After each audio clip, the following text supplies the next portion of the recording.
Your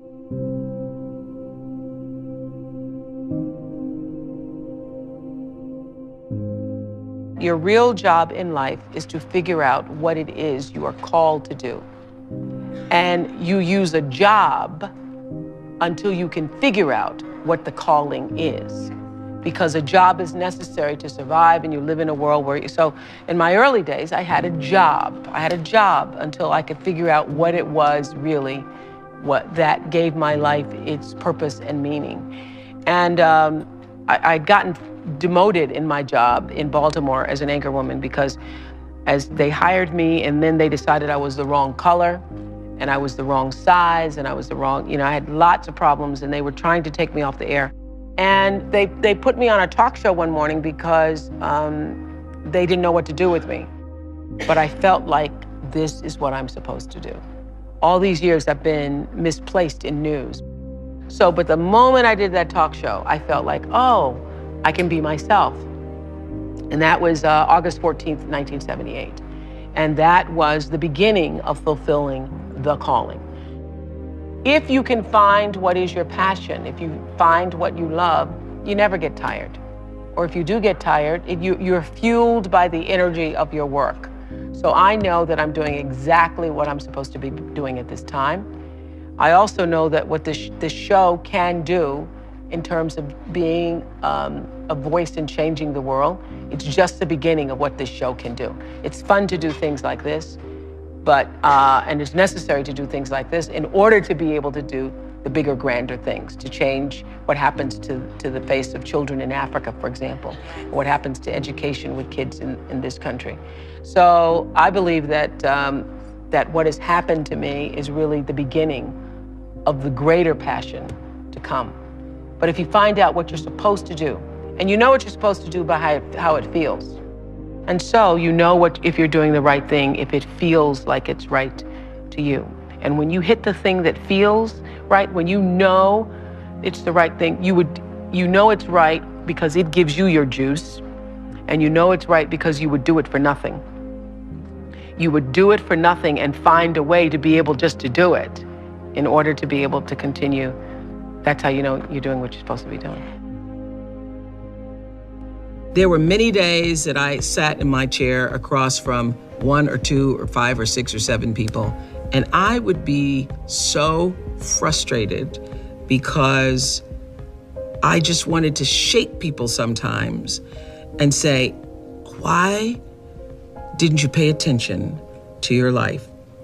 I said on the show, probably the producers tell me that they counted 33 times, but I know I thought it at least 1,000 times. I would say listening to your life as it whispers to you first, so that it does not have to knock you upside the head with a brick or come crashing down on you as a brick wall, is one of the greatest principles of life, because there are many things that happen in life that are beyond our control. Natural disasters, death, unexplained events. But there are also many, many, many things in life which we can control and become out of control because you're just not paying attention. You are sleepwalking through your life. And I have seen this so many times on the show. I wanted to take the guests and go, would you just pay attention? So this is what I've learned and how I've explained it to myself. Life whispers to you all the time.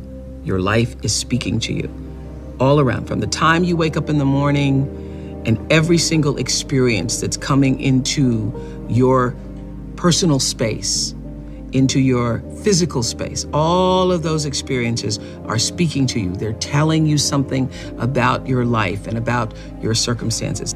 It whispers, and if you don't get the whisper gets louder.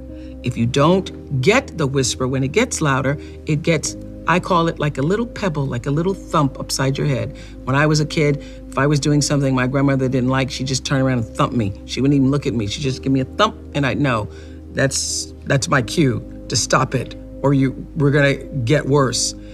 The whisper is the message. The pebble or the thump upside the head, usually it's gone into a problem. You don't pay attention to the problem becomes a brick upside your head. The brick upside your head is a crisis. You don't pay attention to the brick upside your head. The crisis turns into a disaster, and the whole house brick wall comes falling down. Many of you, as I have been, as I am, are where you are in your life based upon what you believe. And it's not just what you think you believe on the surface, it's also your shadow beliefs that are holding you back from moving into the life that you believe you deserve. What I know is if you're not looking at the shadows, if you're not looking at what is subconsciously running through the tape in your mind, telling yourself you're not good enough, you're not worthy enough, you're not smart enough, you're not enough, which is a tape that's playing for a lot of people. If you're not conscious of that, then you end up acting out of that belief system and not out of what you know to be the truest or want to be the truest for yourself. But you don't become what you want, because so much of wanting is about living in the space of what you don't have. So if you start to think about that, really, why are you where you are in your life?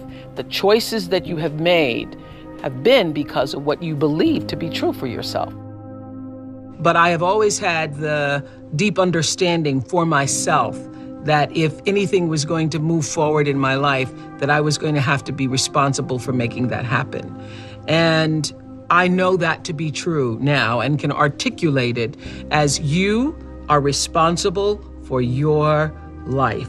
And if you're sitting around waiting on somebody to save you, to fix you, to even help you, you are wasting your time, because only you have the power to take responsibility to move your life forward. And the sooner you get that, the sooner your life gets into gear. This is what I know from doing 25 years and thousands of interviews on The Oprah Show.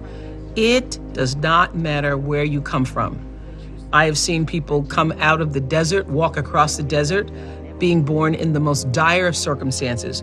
Doesn't matter what your mama did, whether she did or had a PhD or no D.